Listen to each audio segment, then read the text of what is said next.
গেল, আমাকেও চলে যেতে হবে। মাঝে মাঝে কবরস্থানে যাবেন, যে একটু দেখবেন এই কবরস্থানে শিশুরা শুয়ে আছে, কিশোররা শুয়ে আছে, আপনার মতো তাগড়া যুবকরা শুয়ে আছে, ওদেরও রক্ত গরম ছিল আপনার মতো। আজ ওরা নাই, সব শেষ, আপনাকেও যেতে হবে। এই কবরে আমাদেরকে যেতে হবেই, কবরের প্রশ্নের উত্তর দিতে হবে। চিল্লায় বলেন ঠিক কিনা? কবরে প্রথম প্রশ্ন করা হবে, মার রব্বুক, তোমার রবের নাম কি? আমাদের রব কে? ওমা দীনুক, তোমার ধর্মের নাম কি? আমাদের ধর্মের নাম কি?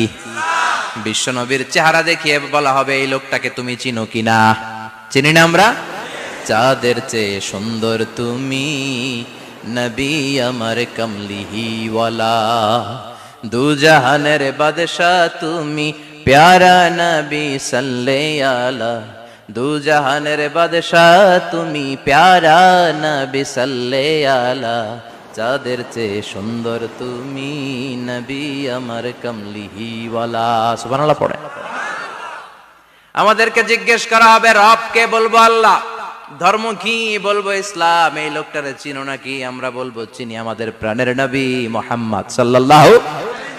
তিনটা প্রশ্নের উত্তর করতে পারলে এডিশনাল আরেকটা প্রশ্ন, ওমা ইলমুক। এই তিনটা প্রশ্নের উত্তর জানলা কেমনে? নকল করছো নাকি?